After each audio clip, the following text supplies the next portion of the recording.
Hey guys, today I'm going to show you how to place any image or video inside any shape in DaVinci Resolve. Let's get started. Alright, I've got a clip of a cloud shape, and now I'm going to place this image right inside it. With the upper clip selected, go to the Inspector panel, under the Composite section, change the composite mode to Multiply. Now, reposition and resize the image so that it fits perfectly inside the shape of the cloud. Now I'll add this new clip to make it look like the person is imagining something.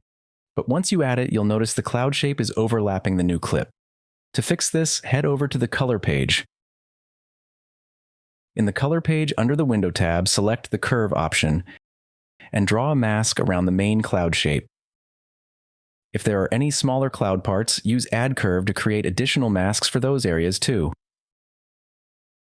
Once that's done, right-click in the Node Editor and select Add Alpha Output. You'll see a new blue output appear on the right. Now, connect the blue alpha output from your node to this new alpha output node. Increase the softness of your mask to blend the edges smoothly, and that's it.